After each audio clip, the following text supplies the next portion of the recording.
Senhoras e senhores, bom dia mais uma vez.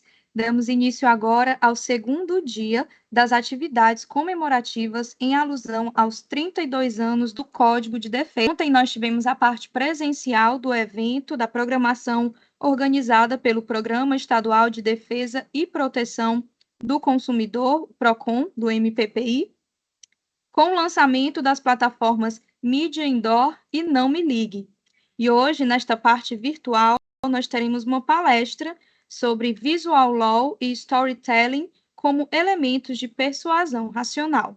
Inicialmente, passamos a palavra ao excelentíssimo senhor Procurador-Geral de Justiça do Estado do Piauí, Cleandro Alves de Moura, para fazer a abertura deste evento.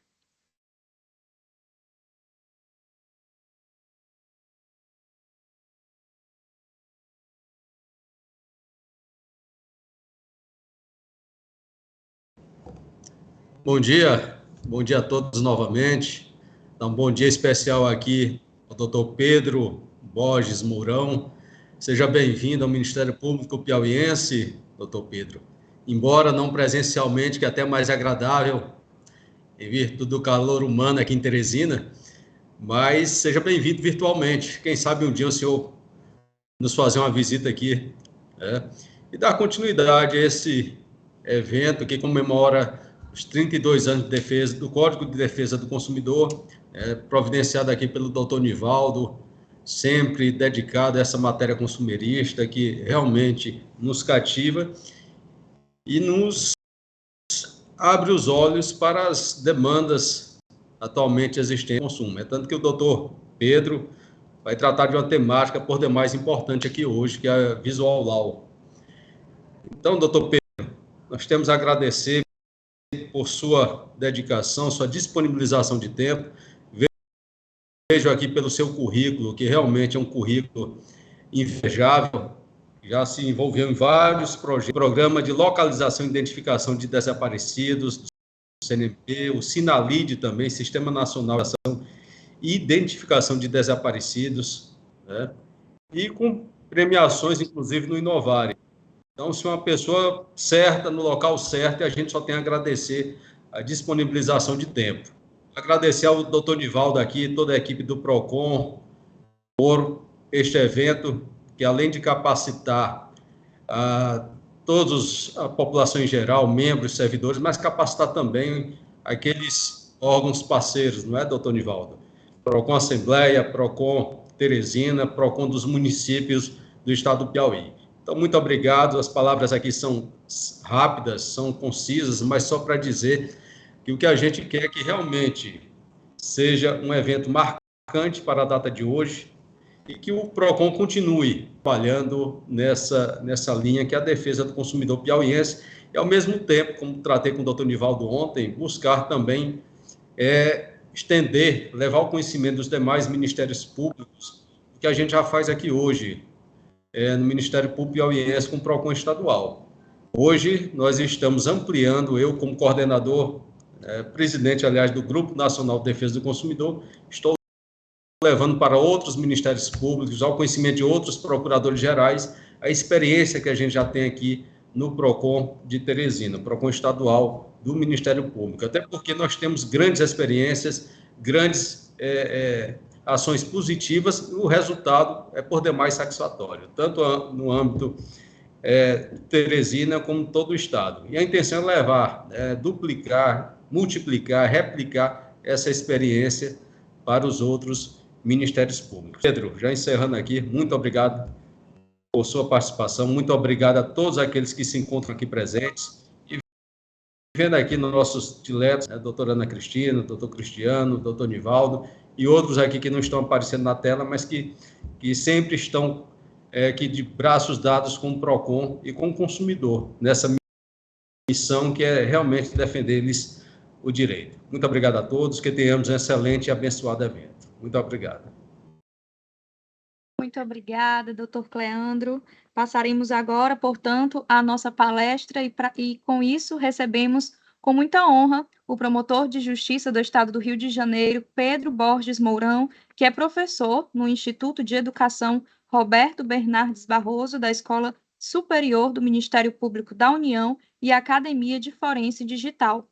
É ganhador dos prêmios Inovare em 2010 e 2011, na categoria Ministério Público pelos projetos Programa de Identificação de Vítimas e Programa de Resolução Operacional de Homicídios para a Meta 2, ENASP, PRO-Homem.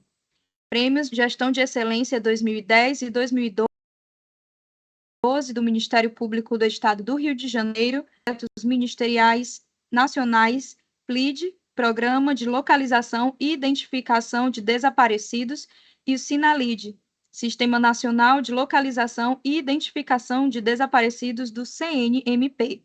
É mestrando em Direito pela UNESA. Lembramos que os participantes também podem incluir, a qualquer momento, os seus questionamentos, as suas sugestões, através do nosso chat aqui na plataforma Teams. E após a palestra, certamente, também teremos um momento de perguntas e respostas. Promotor Pedro, portanto, seja muito bem-vindo, a palavra é sua.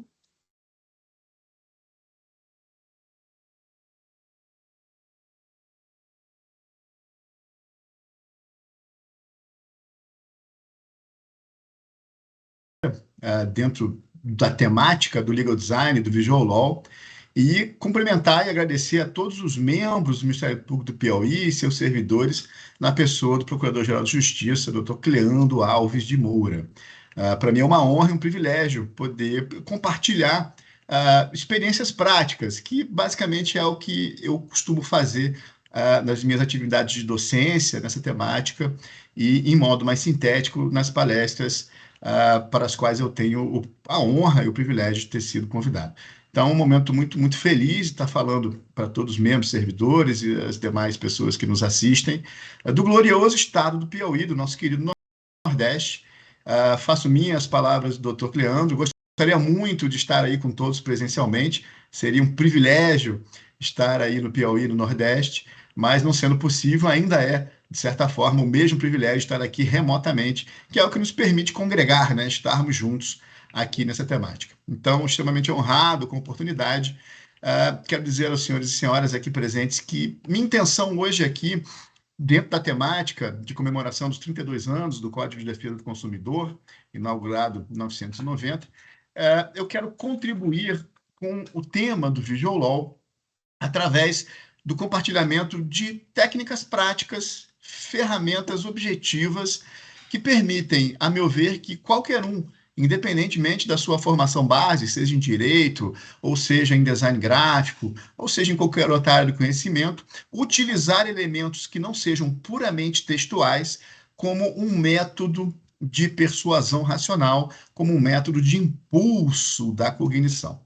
Bom, deixa eu compartilhar uma tela aqui para facilitar a nossa jornada.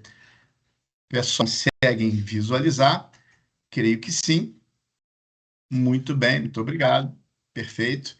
E eu gosto primeiro de explicar por que dessa expressão Visual Law cognitivo, design da informação e impulsionamento de engajamento. O que eu quero dizer com isso? Primeiro que nessa temática do legal design, sendo o Visual Law, vamos dizer assim, uma roupagem final para soluções obtidas dentro do campo jurídico com base na abordagem organizacional, que é o design, não é? O Bob McGill é um dos grandes designers gráficos do mundo, né, ilustrador das revistas como a Esquire, Seventeen. Ele diz que o design é algo que você não pode segurar com as mãos, né, não é algo concreto. Ele é um método, um processo organizacional através do qual é possível obter soluções eficientes e que principalmente consideram a pessoa humana envolvida.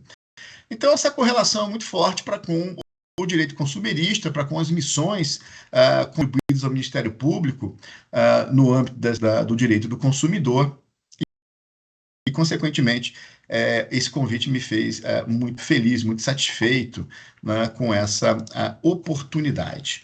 Então, eu particularmente desenvolvo, vamos dizer assim, uma abordagem bastante específica do legal design, na sua vertente do Visual Law, e que diz respeito ao uso dessas técnicas como uma ferramenta, justamente, ferramenta engajamento e alcance, principalmente engajamento. Alcance e engajamento são métricas modernas, né, muito utilizadas em mídias sociais, mas que são muito aderentes à dialética hegeliana que ocorre dentro do processo judicial e dentro dos procedimentos inquisitivos do Ministério Público, de certa forma, mas também muito aderente ao acolhimento do usuário do serviço de justiça. Então, essas duas vertentes são muito importantes.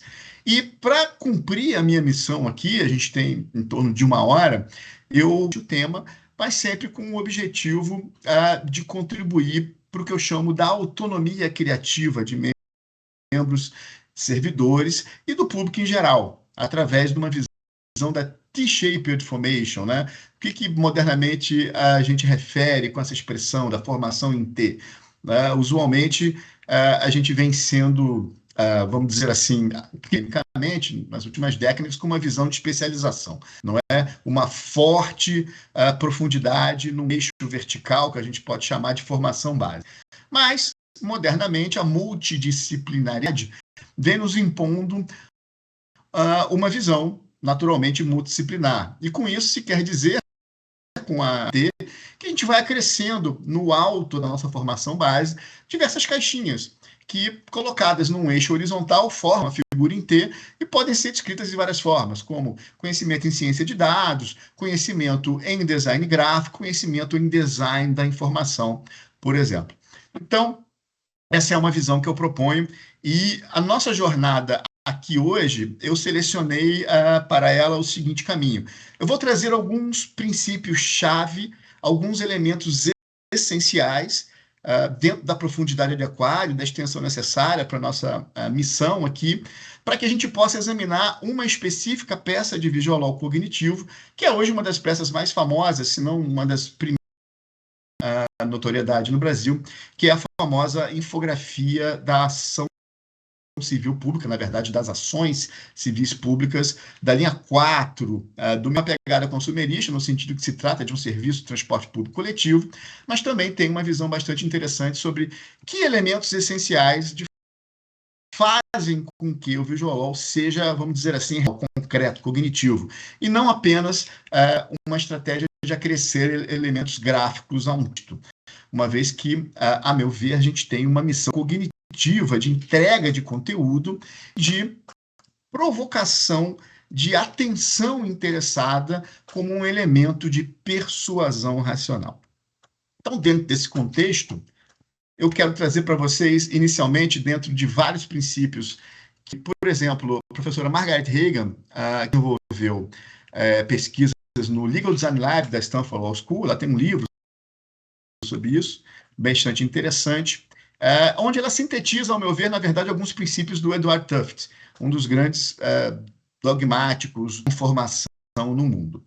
Eu destaquei 2 dos 6 princípios que ela aqui sintetiza, os outros 5 princípios de Tufte, mas, enfim, aqui não é a sede para a gente descer a tantos detalhes, mas que são essenciais para o caminho que eu quero compartilhar com vocês, no sentido de deixar claro que essa autonomia, a par do trabalho em equipe, a par de equipes multidisciplinares, é também um caminho possível e desejável. Então, nessa toada, o primeiro princípio que eu quero compartilhar com vocês é o Bird's Eye View that swaps in. Ou seja, sempre entregue uma visão geral que permita uma compreensão contextual maior do usuário, não é? E aí eu trago um dado objetivo de pesquisas empíricas realizadas no sentido de se afirmar que toda vez que se pergunta para alguém que não seja profissional da área da narrativa, design ou do próprio direito, sobre como elas desejam ser informadas, na maior parte das vezes, reiteradamente, elas preferem mapas. A gente tem uma certa aderência a uma visão de que queremos ter primeiro, antes de mais nada, antes de debruçarmos sobre um tema complexo, ter uma visão ampla, geral, uma contextualização. Ou seja, uma visão como se fosse um pássaro voando, que pode ver aquele contexto do alto, para que a atenção primária desse contexto se possa, então, mergulhar, não é? Swaps in dentro de um contexto mais detalhado. E, acima de tudo, as pessoas desejam ferramentas que as permitam pensar e entender sozinhas um determinado conhecimento. Aliado a esse princípio, a par de vários aplicáveis ao tema, eu quero trazer uma outra regra, quase um princípio, na verdade, muito importante para tomada de decisão e construção de racional de peças visuais. Seja simples na interface e esperto no conteúdo. Ou seja, dentro dessa visão de que as pessoas querem aprender por si mesmas, a gente agrega a visão de que ferramentas ou interfaces, né, eu trabalho muito com design aqui em uma interface eletrônica, não à toa o processo eletrônico domina isso é absoluto, muito em breve no Brasil, assim como os procedimentos a caminhar também para um meio eletrônico, a gente tem uma realidade de transmissão de conhecimento através da interface. Não à toa que mestrados e pós-graduações hoje são, muitas delas, 100% online. Não é? Então, o design da interface, que é, por si só, uma ciência própria, assim como o design da informação, tem grande peso na construção de peças de visual law que se dediquem tanto quanto a permitir uma melhor comunicação dialética dentro de soluções intrasistêmicas, ou seja, a comunicação dentro do processo ou do procedimento, para quem vê a diferença, ou mesmo para o acolhimento do usuário do que eu gosto de chamar de justiça. Então, nesse cenário, a gente parte do princípio que essas ferramentas, essas interfaces, elas devem entregar um caminho guiado. Ou seja, as pessoas não querem tomar múltiplas decisões dentro de uma interface para poder aprender o caminho, não é? Elas querem ter um caminho claro, direto, objetivo, que as faça percorrer aquilo com natural facilidade e que não traga informação demais, porque informação demais vai prejudicar o engajamento. Então, dentro desse cenário, o uso de dados como meio de contar histórias, né, o famoso data storytelling, a gente tem toda uma ciência em torno disso, os poderes de síntese e a adoção de veículos adequados à persona, aos destinatários, aos usuários, não é, daquela peça de comunicação, de potencialização da cognição, são determinantes para que se tenha o engajamento e o alcance da informação que você quer comunicar. Mas não basta que se tenha esta visão. É importante agregar dois elementos que eu chamo de complementares ao legal design, e eu me refiro ao legal design sexta maior, onde o visual law está contido, né, como um passo final, uma vez que ele é uma embalagem, ele é um veículo de comunicação, mas também deve ser, e esse é o meu ponto, quando eu me refiro ao visual law, me refiro à métrica de engajamento, eu trago a visão de que vamos dizer assim, tanto aquele que é operador jurídico, como aquele que é leigo, mas que precisa compreender algo jurídico, não é? Seja pela compreensão do que é uma estratégia multiportas, seja pela compreensão de quais são os seus direitos enquanto consumidor e que caminhos ele pode adotar para prevenir e reprimir lesões aos seus direitos, tanto individuais ou em seara difusa coletiva, eu digo que estamos tratando, e aí eu me refiro entre aspas, de destinatários aborrecidos. Mas deixa eu explicar essas duas expressões, não estou chamando ninguém de aborrecido nem de desinteressado, na verdade são elementos do storytelling, como elemento complementar, que identificam que dentro do direito brasileiro, principalmente, a gente vive historicamente um certo fordismo jurídico, não é? Uma expressão que eu gosto de usar. Ou seja, é tudo muito igual. As peças são todas muito parecidas, na cultura do Ctrl-V, do Ctrl-C, como se diz, é dominante, não é? As estruturas de relatório, de peça inicial, de contestação, linguagem bastante dominada pelo jargão técnico, que por si só é uma barreira para a sua apreensão. Eu vou mencionar algumas conclusões do Lee Longer, quando criou a expressão geometria sobre isso, não é? Também trazem um certo aborrecimento, que é um obstáculo àquilo que se chama de geração de atenção interessada como primeiro passo para a persuasão racional. Quando eu falo de desinteressante, porque eu estou trabalhando com, na maioria dos casos, para profissionais do direito, de atuações do seu dia a dia profissional. Ou seja, aquilo não é um prazer, não é um livro que você abriu porque quer adquirir um conhecimento acadêmico ou porque está interessado numa obra de ficção muito bem elaborada, né? Aquilo é uma missão, aquilo é um trabalho. E como o trabalho, ele é feito de maneira, sabemos disso com muita precisão, volumosa. Então, é necessário utilizar, como dizia Coleridge, célebre poeta ficcional inglês, de técnicas de quebra de expectativa como método de potencialização de formação de atenção interessada. Então, dentro do design do visual, a par desses dois princípios, não é, da visão de mapas gerais, iniciais, que atraiam a atenção para o detalhe, bird's eye views, that's what's in, como também a esperteza na interface, a simplicidade na interface e a esperteza, não no sentido da malandragem, óbvio, mas no sentido do conteúdo, são fundamentais, principalmente quando se agregam esses dois elementos complementares, que são o legal storytelling e a ciência de dados. Quando eu falo de ciência de dados, é uma expressão geral, um grande guarda-chuva, dentro da qual se insere a volumetria, a estatística quantitativa, as regressões, as predições, as análises de séries históricas, se refere à ciência de dados, que é, por si, também uma técnica de narrativa, de contação de história. E com isso, o que eu quero dizer é que, para a construção de peças de visual, eu já construí inúmeras na minha carreira, comecei a construir essas peças em 2018, dentro de um cenário do Ministério Público do Rio de Janeiro. Vou contar a história mais famosa delas, a parte de eu ter desenvolvido outras várias, e esteja hoje ainda desenvolvendo cotidianamente no meu dia a dia. Eu tenho que finalizar uma peça de uma ação civil pública, de uma narrativa complexa, de uma fraude, uma licitação, que envolve diversos vínculos intersubjetivos, como prova do dolo, né? Hoje temos essa necessidade da prova de alimentar subjetiva a partir das alterações da 230 de 21, que é um desafio a mais ainda para o Ministério Público. Isso também se insere nas ações consumeristas, né, tuteladas aí pela Lei 7347, de certa forma, em muitos casos. Então, são elementos que desafiam esse impulsionamento da cognição para que se possa potencializar, na minha opinião, o sucesso não só de narrativas jurídicas que visam o provimento jurisdicional, como também de peças que visam o acolhimento do usuário do serviço. Muito bem. Dentro da nossa sede aqui, a gente tem uma sede que exige um poder de síntese, eu quero rapidamente destacar um elemento que me auxiliou muito na compreensão de como pensar em narrativa, não só para a construção de peças de visual, mas principalmente para a construção da reconstrução histórica dos fatos que vai ser subjacente à própria peça de visual e, na verdade, à própria narrativa de qualquer peça, seja intrasistêmica ou para fora do serviço de justiça.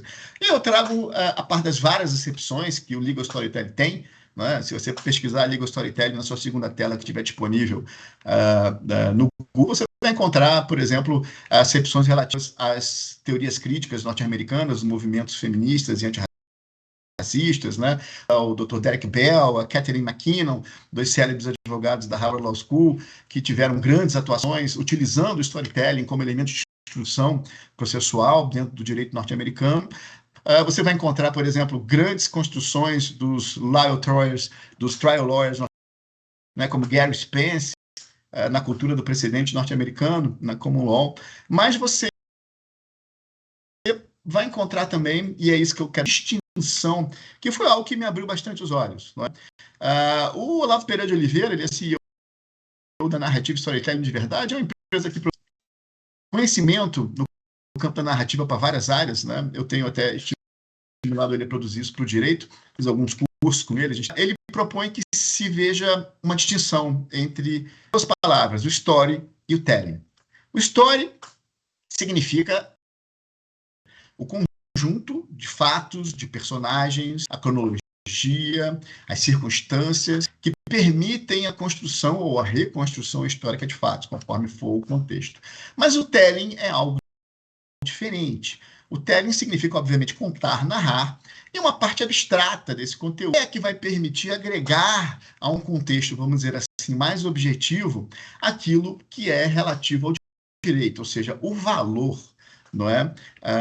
Hoje, pós-positivista, em construções neoconstitucionais, a gente tem hoje a extração do valor como elemento central dessas narrativas, né? Tanto o serviço de justiça acolhe para que a dialética se torne mais acessível a qualquer um, não só aos próprios operadores, não é? E aí eu não tenho como não lembrar da nomogênese jurídica do professor Miguel Reale Paine, na sua clássica Teoria Concreta Tridimensional do Direito, destacando o quanto esta parte é fundamental, não é? O quanto o TELEN, essa é uma associação que eu faço, né, com o professor Miguel Reale, tem uma aderência à produção da revelação do valor, não é? E com isso a gente consegue, de fazer com que a história tenha o seu real poder de persuasão racional. Bom, em sequência, apenas para lembrar da relevância disso, né? Eu não vou aqui descer as minúcias da ciência de dados quando aplicada ao direito, à narrativa e às peças de visual law. Eu quero só lembrar do livro Path of Law, né, de 1897, do célebre juiz da Suprema Corte norte-americana, o Oliver Wendell Holmes Jr., né? Aquela época que o homem dos velhos livros do direito pode até ser o jurista do presente. Isso em 1897. Mas o jurista do futuro, ou seja, nós, né, será o homem das estatísticas e o mestre da economia. O que ele está querendo dizer, obviamente, é que a dialética vai demandar, na sua instrução, de outros elementos que não sejam puramente textuais, a visualizações quantitativas e sobre visualizações de dados quantitativos a toda uma ciência que pode ser agregada dentro da formação em T ao direito, e ela se insere muito bem da abordagem organizacional multidisciplinar do legal design, ou seja, design aplicado ao direito, atraindo o storytelling aplicado ao direito, ou seja, o legal storytelling. Perfeito? Muito bem. Então, dentro desse cenário, eu só queria chamar a atenção para mais um detalhe, porque, a meu ver, no Brasil, a gente tem confundido muito a expressão jurimetria com a análise estatística quantitativa e preditiva, né, como um objeto, vamos dizer assim, de primeira atenção dentro do Brasil. Mas quem criou essa expressão, quem cunhou a expressão jurimetria, foi o Lee Lovinger, quando escreveu seminal artigo, né, Jurimetrics, The Next Step, e no seu primeiro parágrafo, que é o que eu destaco, faz uma análise muito contundente e que revela o quanto a ciência de dados, na sua vertente da jurimetria, tem a ver com essa história, vamos dizer assim, não é, de comunicar, de potencializar a cognição, e que, em última análise, é acolher tanto o operador quanto o usuário do serviço de justiça. Então, destaca no seu primeiro parágrafo, e depois desenvolve e fundamenta, anomalias dos tempos modernos, é que a lei, o direito, né, que existe enquanto um guia para o público, para a sociedade, né, para que se definam as condutas desejáveis e as condutas repudiáveis, né, se tornou um recôndito mistério, que é incompreensível para o público. E ele diz que essas regras que supostamente deveriam iluminar e guiar as ações dos homens e mulheres em sociedade acabaram se tornando algo proprietário de um culto secreto, né, segundo ele afirma, exercido por canais. Bom, e nesse cenário, ele repete a máxima do Georges Ripet, no sentido de que quanto mais complexo essa comunicação for, mais a sociedade, os cidadãos se tornam confusos, né? E, portanto, a sociedade menos coesa. E, nesse sentido, a sociedade passa a respeitar menos aquilo que ela não compreende, revela claro com os seus propósitos, isso fica reservado, né, aos seus sacerdotes. Eu lembro, como disse o Georges Ripet, célebre civilista francês, me lembro reiteradamente todo dia da frase dele, quando ele afirma que se o direito ignora a realidade se vinga, ignorando o direito. Tratando, e eu quero usar, a par de várias peças que eu poderia trabalhar, porque hoje, enfim, desde 2018 até hoje, foram várias peças, e na verdade eu comecei com essa visão de ilustração para fins cognitivos, de utilização de elementos não puramente textuais para fins de engajamento e alcance em 2007, 2008, quando construí esses projetos citados aí na minha biografia. Mas essa peça foi uma dessas mais célebres, construída em 2018, é a fotografia da linha 4 do metrô. Quem tiver uma segunda tela e colocar aí rapidinho no Google, linha 4 MPRJ, e nome vai encontrar várias matérias sobre essa peça. Foi uma das primeiras peças. A gente nem chamava de Visual Law e Legal Design, não é? A gente só achava que era possível potencializar cognição, alcance e engajamento utilizando elementos não puramente textuais. Essas expressões foram trazidas depois para o Brasil. Mais cedo estava, inclusive, dando aula no New Law Institute, do professor, grandes pioneiros no sentido de ter trazido essas expressões para o Brasil. Mas ali a gente tinha essa intenção de construir infografias utilizando o design da informação para fins de potencializar a cognição do nosso destinatário primário e da projeção do que estava acontecendo.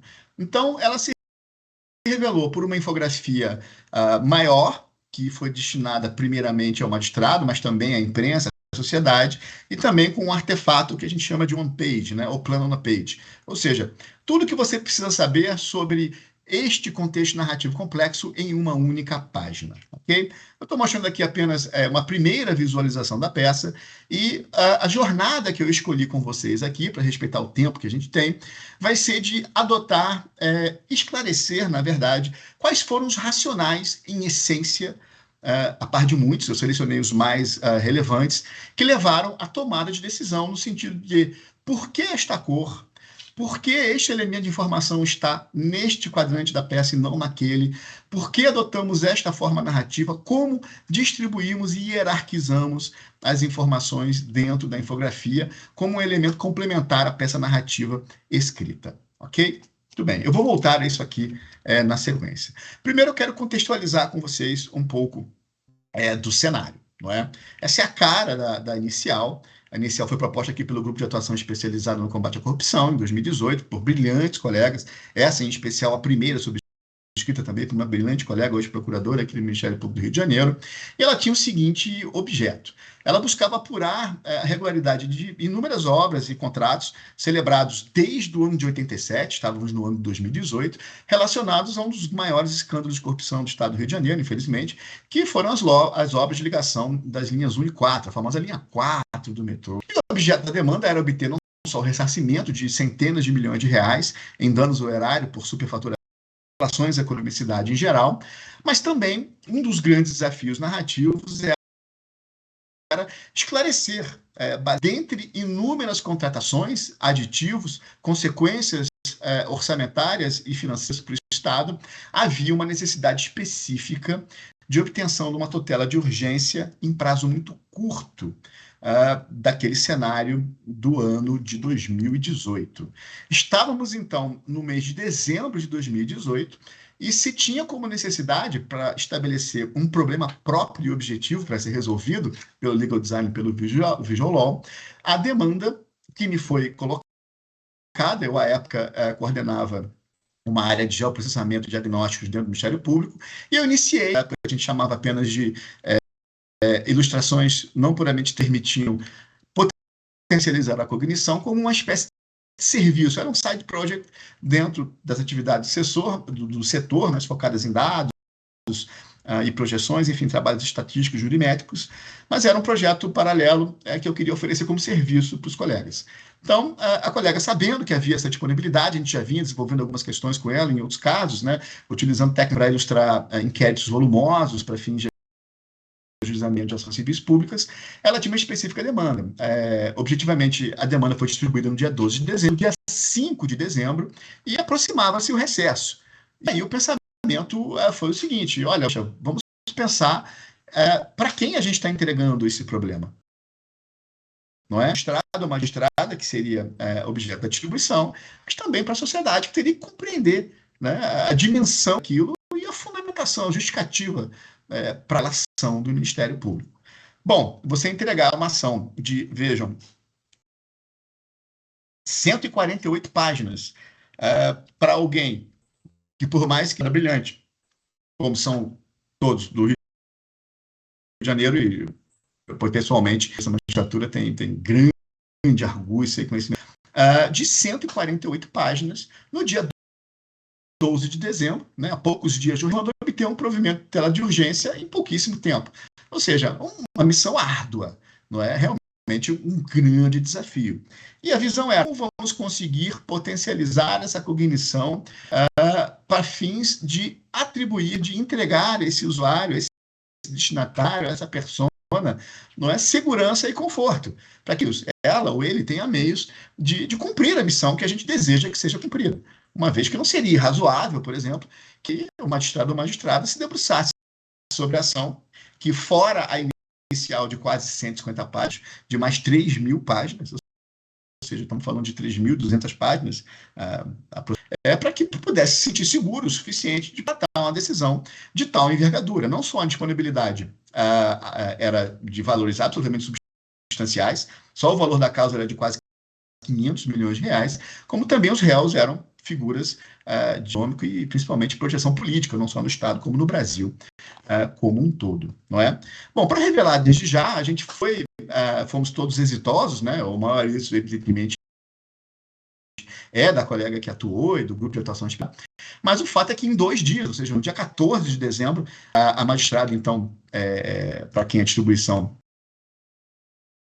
entregou a ação, a doutora Mirella Herbist, brilhante magistrada aqui do Rio de Janeiro, se sentiu seguro e confiante no dispositivo, não é? A manifestação da decisão interlocutória é muito mais profunda e etc., mas se sentiu seguro e confiante para que fosse prolatada a decisão interlocutória, ela fosse deferida a liminar de tutela de urgência provisória para determinar a indisponibilidade cautelar dos bens, o que era muito importante naquele momento processual, perfeito? Então, esse é o contexto sobre o qual eu quero compartilhar algumas técnicas no sentido de estimular aqui a autonomia de qualquer um de nós. Só destaco aqui esse processo, por curiosidade, ele consta lá como processo volumoso, com mais de 5.000 páginas, na verdade são quase 60.000 páginas hoje, né? Você já consegue visualizar no visualizador próprio, novo, daqui do Projeto do Rio, Plexa, que exigiu uma abordagem inovadora, e isso foi muito prazeroso, e uma aprendizagem. Perfeito? Muito bem. Deixa eu avançar aqui. Então, dentro desse contexto, os elementos-chave para compartilhar com vocês, porque é o que eu uso no meu dia a dia, a par de outros, que eu desenvolvo em outras docências, mas que, por exemplo, eu vou estar usando na segunda-feira, onde eu já tenho a decisão de criar uma peça para essa ação civil pública que eu tenho que distribuir, pelo menos até a próxima sexta-feira, essa é a minha meta pessoal, a fim do deslinde daquele caso que já está maduro na sua instrução. Então, a primeira visão que eu quero compartilhar com vocês, dentro dessa visão cognitiva de composição da evidência. Há uma série de doutrinas, há uma grande dogmática, na verdade, né, que hoje permite se verificar o objetivo consolidado, que permite a utilização de elementos gráficos que reforçam o que se deseja transmitir de modo não puramente textual. E numa visão sintética, nas doutrinas, por exemplo, de Bertin, que são estudiosos do tema do design da informação e de composição da evidência, eu destaco 2 essenciais categorias. Primeiro, os elementos de diferenciação e os elementos de hierarquionais fundamentais para a construção da peça a par de uma narrativa bem estruturada, que não é objeto do nosso tema aqui hoje. De diferenciação, a gente está falando de distinguir tipos de informação usando cores e formas a fim de orientar, de guiar o pensamento do seu usuário, do seu persona.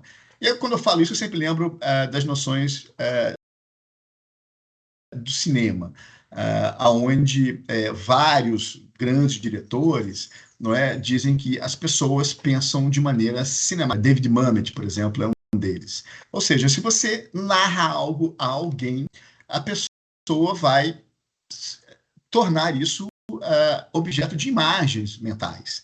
Não? E quanto mais lacunas houver na sua narrativa, ou melhor dizendo, quanto menos incoerências houver, quanto menos linearidade e confecção da conclusão houver, mais a pessoa preencherá com os seus próprios referenciais contextuais essas lacunas. Então, é muito importante a diferenciação de informações para que você guie e tenha uma seara de menor aleatoriedade, porque isso estará completamente fora do seu controle. Quando a gente fala de hierarquização, dentro das categorias essenciais da composição da evidência, a gente está falando em distinguir agora não só o tipo da informação, mas a relevância da informação como maneira de entregar melhor e mais peso para a persuasão racional. E aí a gente vai usar variações de tamanho e de forma. Então, de formas para distinguir informação, tamanhos e formas para distinguir importância. São 2 elementos essenciais da composição da evidência. Mas eu quero trazer um outro elemento que eu também reputo como muito essencial, e eu quero trazer o pensamento aqui do Edward Tufte. Edward Tufte, ele é um dos designers da informação mais célebres do mundo, um indivíduo com uma formação absolutamente multidisciplinar. Um dos livros, há vários livros interessantes dele nesse tema, mas um dos que eu mais gosto é o Beautiful Evidence, né? Evidência elegante, na tradução mais objetiva. Quem tiver uma segunda tela aí pode dar uma olhadinha no Google, né? Edward Tufte, eu sou Tufte, Beautiful Evidence, vai encontrar muitas referências desse livro, há vários, como visualizações quantitativas, enfim, ele é um autor muito prolífero, muito profícuo. Ele tem uma passagem que eu quero destacar, onde ele aborda elementos que eu acho muito interessantes, de uma maneira muito sintética.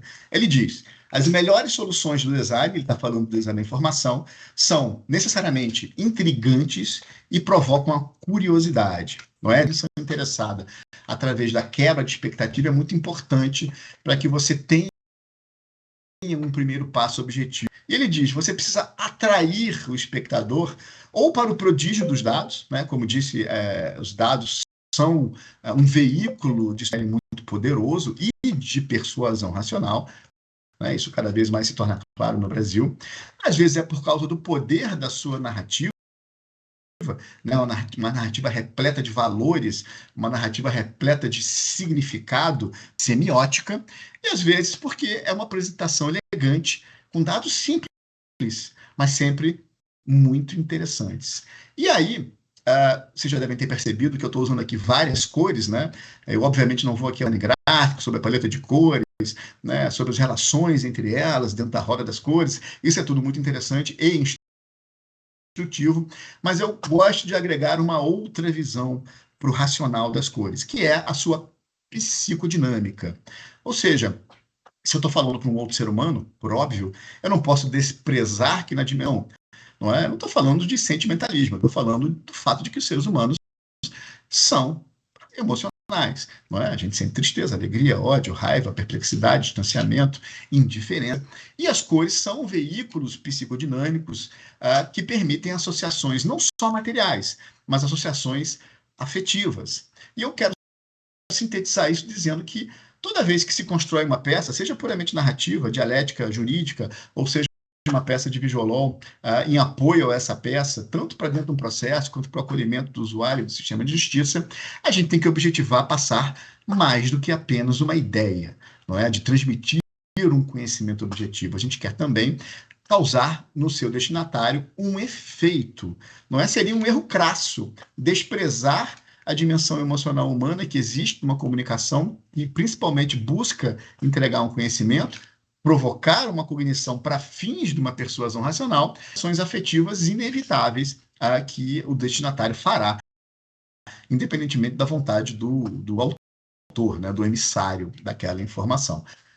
Eu baseei muito do meu racional de professor Modesto Farina, da USP, no curso de comunicação, onde ao longo de 10 anos ele fez pesquisas com os alunos e construiu empiricamente uma série de associações materiais afetivas numa visão psicodinâmica das cores. E todas as cores que vocês estão vendo aqui nesses slides usam dessas associações, elas não são escolhas aleatórias, são escolhas objetivas.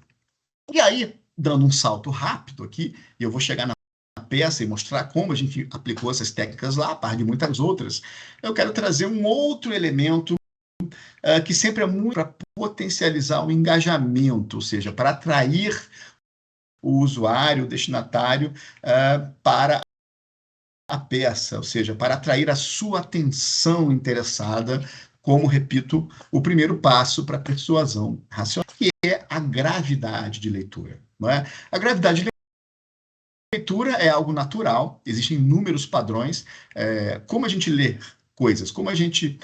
Né? Há tendências reconhecidas por estudos empíricos, há vários padrões, padrão em bolo, padrão cortador de grama, e há o padrão em Z e o padrão em zigue-zague. Né? O padrão em zigue-zague, obviamente, é uma derivação do padrão em Z, em número de grupo.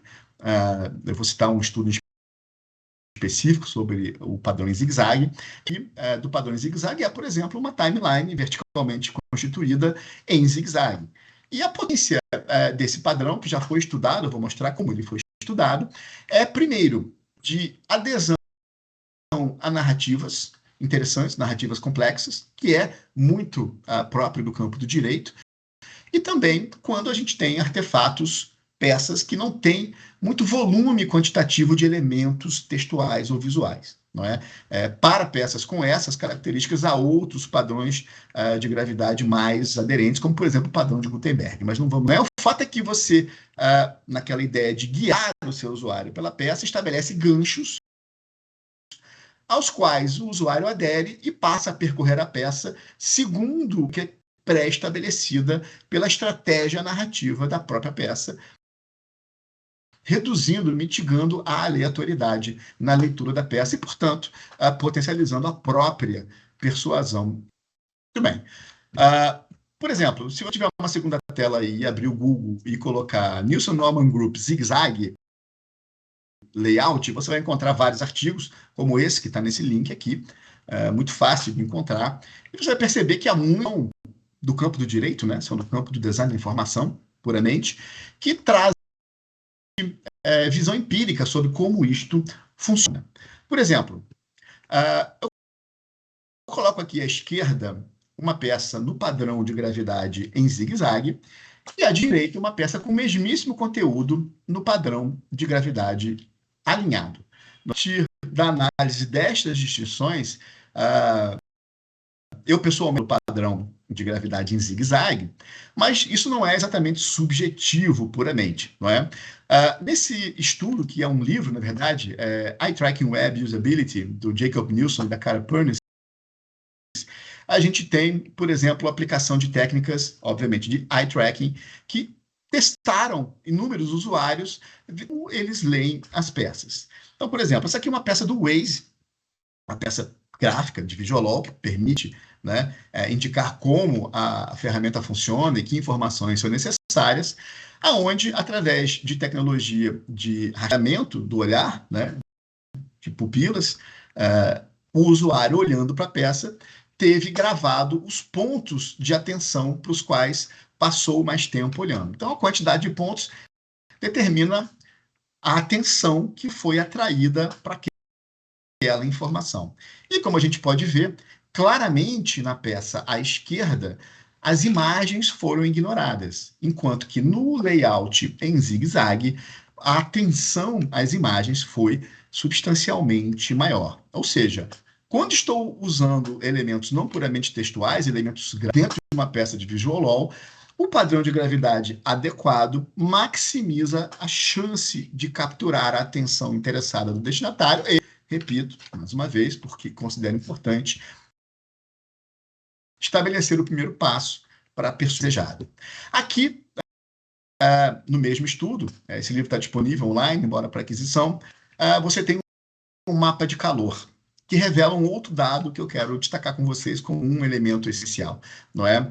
Imagens não podem ser quaisquer imagens. Imagens não podem ser puramente estéticas.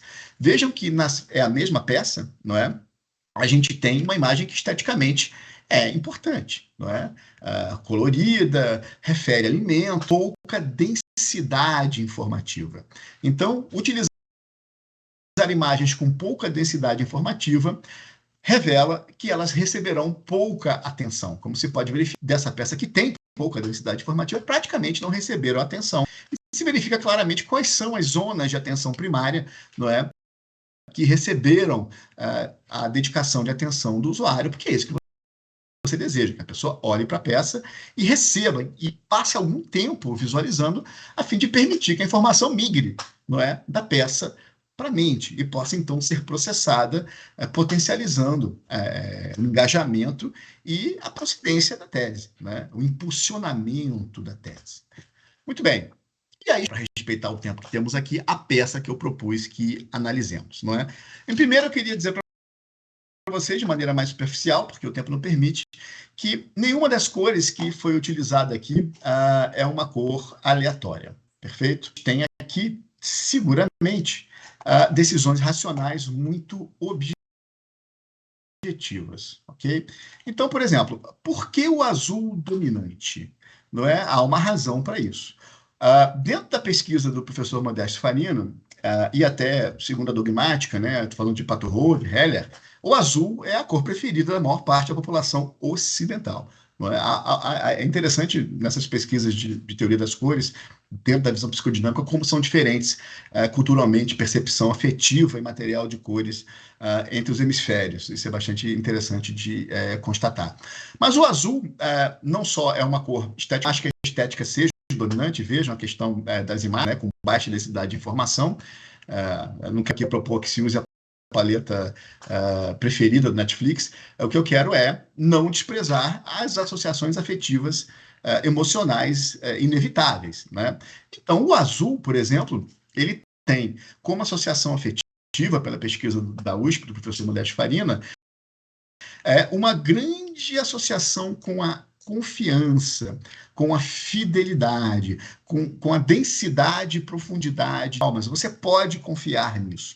Então, para a descrição da linha narrativa cronológica, e o que a gente vê aqui são os milestones da narrativa, eram vários aditivos criados a partir de um contrato original, isso ao longo de 1987 a 2014, não é, como forma de burlar o princípio licitatório, a gente quer inspirar, instilar confiança nesses milestones, né, nesses marcos históricos. Confie que isto é real e verdadeiro, essas coisas aconteceram. Quando você olha para o fundo, onde a gente tem um leve tom cinza, eu estou fazendo uma associação afetiva com a concretude, com o concreto, com a firmeza, não é? Onde você pode pisar sem medo. Quando a gente traz, por exemplo, o vermelho nessa peça, a gente está trazendo a associação afetiva de dinamismo, não é, de coragem, de comunicativo, que é uma das associações afetivas identificadas claramente na pesquisa empírica, repito, ao longo de mais de 10 anos. Então, é um dado empírico confiável, que permite a construção de racionais interessantes e decisões, vamos dizer assim, baseadas em dados, não é? Para falar um pouco da visualização quantitativa de dados, quero destacar aqui, eu não posso explorar muito, né, os detalhes dessa peça, porque aqui a gente tem um tempo muito valioso para tratar. Havia uma ideia governante, ou seja, peças de visual precisam ter ideias governantes bem definidas. Uma delas, que foi eleita para destaque, era que a participação do financiamento dentro da obra inicialmente começou num plano de equidade, aparentemente, 55-45, ao longo dos anos virou quase que majoritariamente do Estado, e ao final se tornou integralmente do Estado, numa obra que deveria ter uma participação relevante. Não é? Então, essa era uma ideia importante para a narrativa, porque esse foi um dos meios da corrupção que foi o Estado colocando mais dinheiro do que devia, como forma de viabilizar, em tese, não é? Os desvios que foram imputados.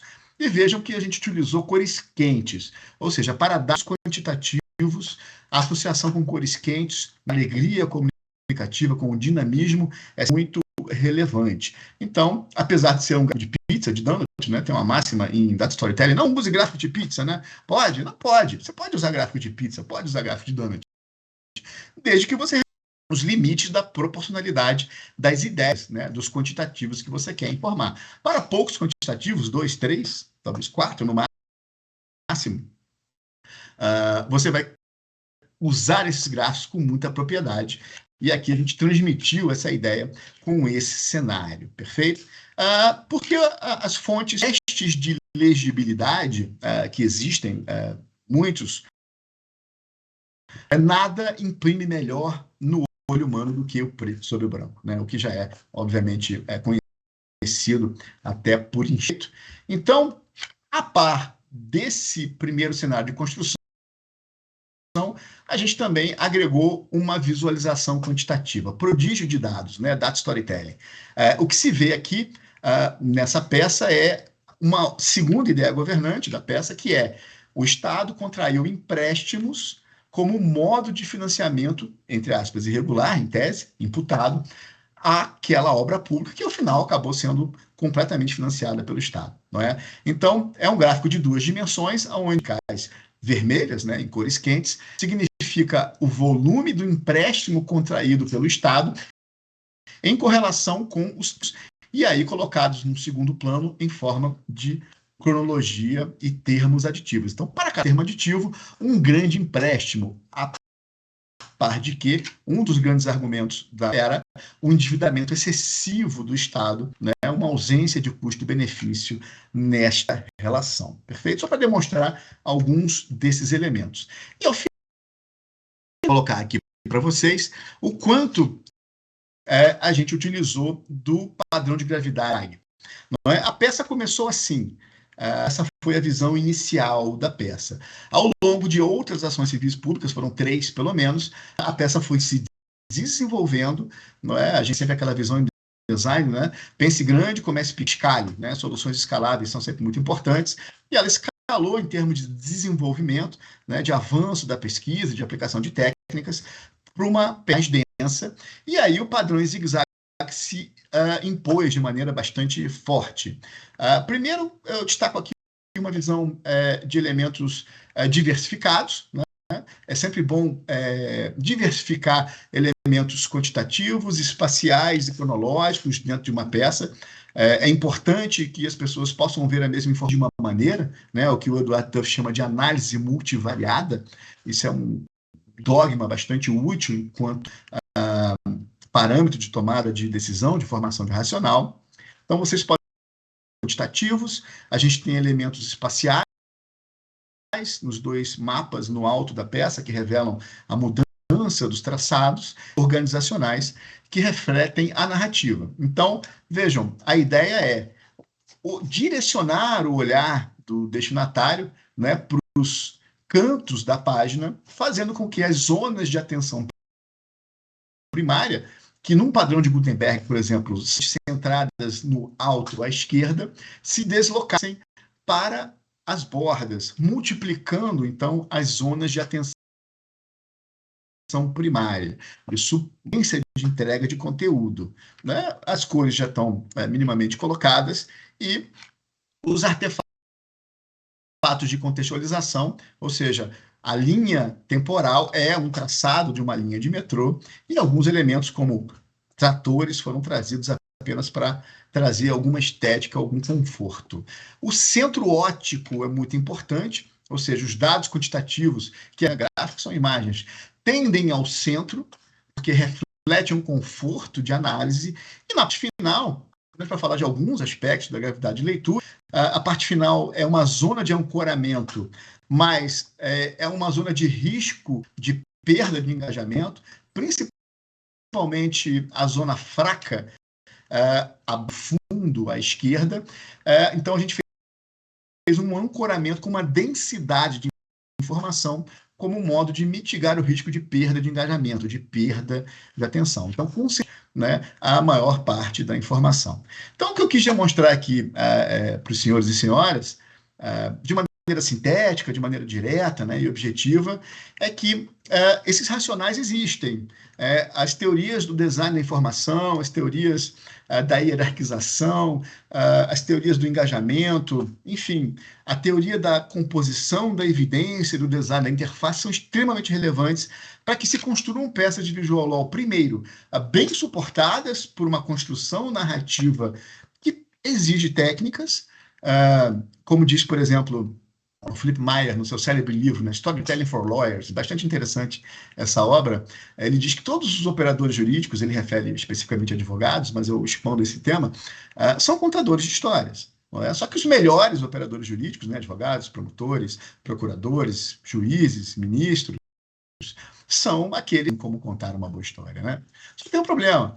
Na graduação, a gente não aprende nada sobre como contar histórias, né? A gente aprende, provavelmente hoje, a gente tem aprendido no escritório modelo da Universidade Federal aqui no Rio de Janeiro. Como construir uma peça? Está aqui, ó, o modelo é começo, meio e fim.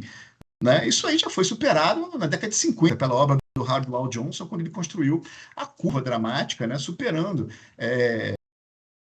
vamos dizer assim, a clausura do começo, vários marcos interessantes da narrativa, né? Um incidente incitante, enfim, vários artifícios que eu pessoalmente uso no meu dia a dia, eu vou usar na segunda-feira, né? Quando eu tiver que transformar 2.000 páginas de inquérito civil em uma narrativa de uma peça inicial que precisa, inclusive, evidenciar elementares subjetivas, né, bastante complexas, eu uso esses artefatos o tempo todo.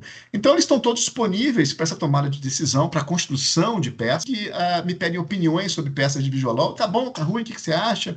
E etc. Eu sempre observo esses elementos essenciais que hoje eu troquei e compartilhei com vocês. É claro que é uma visão sintética, essa dogmática é muito mais rica, eu trabalho ela em outros dossiês, mas eu creio que é um bom estímulo e um bom início de artefatos de tomada de decisão para que as pessoas adquiram cada vez mais aquilo que eu chamo de autonomia criativa. E com isso eu quero dizer que, por experiência, nunca foi uma boa ideia entregar isso, delegar isso completamente, né? Olha, até aqui uma petição inicial, o histórico que eu quero compartilhar para o acolhimento do usuário do serviço de justiça, são aqui 200 páginas. Você é design? Ótimo, então toma aqui e volta. Raramente isso dará certo, hein? É importante que haja essa interlocução numa linguagem que possa ser comum, não é? As pessoas precisam ter um mínimo de linguagem comunicativa em comum para que possam trocar ideias com eficiência, mas é sempre muito importante uma autonomia criativa inicial de quem tem o domínio da narrativa, porque ali será sobre a melhor forma de despertar a atenção interessada para fins de potência da cognição e, principalmente, potência da persuasão racional, ok? Para respeitar o tempo que a gente tem aqui, agradecendo mais uma vez o enorme privilégio e honra que é estar aqui com os senhores e senhoras, eu agradeço muito, deixando meus contatos, o e-mail, eu adoro receber, enfim, recebo constantemente iniciativas que me pedem opinião ou me pedem para participar, enfim, adoro conhecer casos concretos, e eu deixo através desses 2 QR Codes, não só o meu contato Blue, que é uma ferramenta muito legal para, vamos dizer assim, não cientistas de dados, né, construírem visualizações de dados com muita facilidade. Lá eu mostro alguns trabalhos que eu fiz, eu não sou cientista de dados, eu estudei direito, né, assim como provavelmente a maioria de todos aqui, e a ideia é mostrar como isso é possível e desejável dentro desse campo novo, né, que eu chamo de Visual Law cognitivo. Ok? Muito obrigado a todos. E, mais uma vez, agradeço a honra de vocês, ok? Nós que agradecemos pela sua participação e a sua brilhante contribuição neste evento, nosso segundo dia de evento em alusão aos 32 anos do Código de Defesa do Consumidor, essa iniciativa do PROCON estadual, do Ministério Público do Estado do Piauí. Deixamos, portanto, a palavra em aberto, o chat também em aberto para quem está acompanhando, para os participantes, doutor Nivaldo, a equipe do PROCON, quem quiser contribuir, quiser fazer algum questionamento, nós estamos com o microfone a postos agora.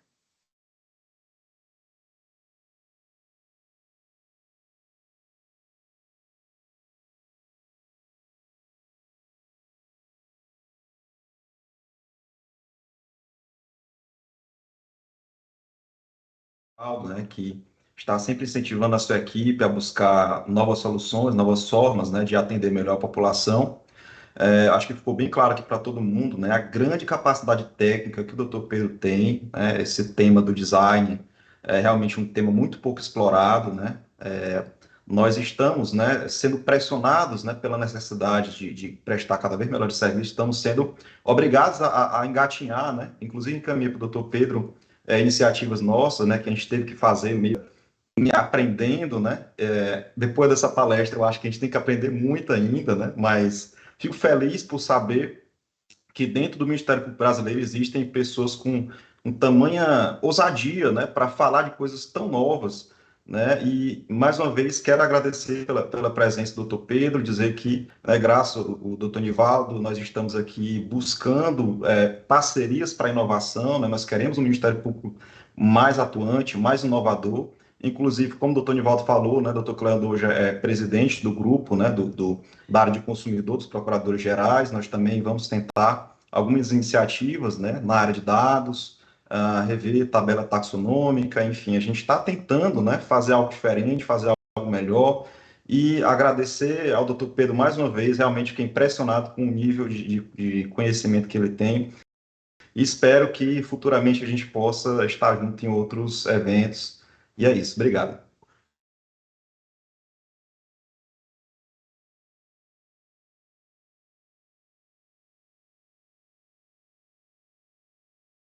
Obrigada, Ricardo. Gleides, doutor Nivaldo, alguma contribuição?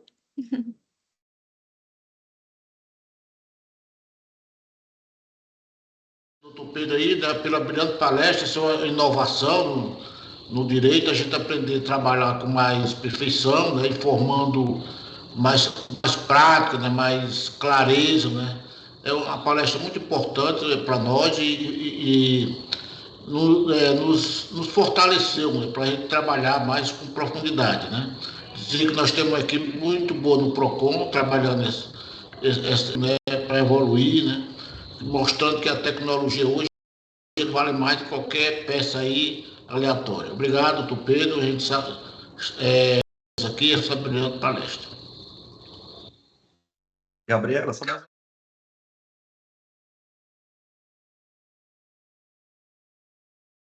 Passa despercebida que o Visual Law pode ser implementado no direito à informação do consumidor, né? São técnicas, ainda é uma relação que ainda pouco se faz, né? A nossa ideia, o que a gente vê no dia a dia são contratos gigantescos, né? Onde o consumidor não vai ler, né? Às vezes até o pessoal até bacharel em direito, profissional da área, não lê o contrato.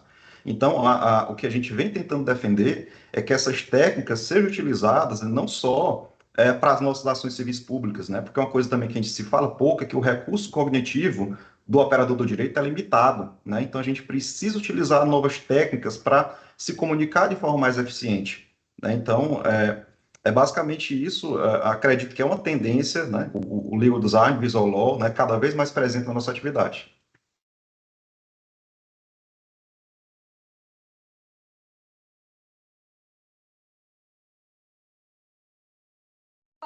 Bom, então é isso. Gostaria de agradecer, em nome do Ministério Público do Estado do Piauí, ao PROCON também, ao doutor Pedro Borges. Muito obrigada pela sua presença, a todos os que estão aqui participando. Lembrando que nós temos aqui o link de confirmação de presença para que você possa receber o seu certificado de participação aqui neste evento. É importante que você clique nesse formulário e preencha corretamente. Desejamos, portanto, uma excelente tarde a todos, um ótimo final de semana. Muito obrigada.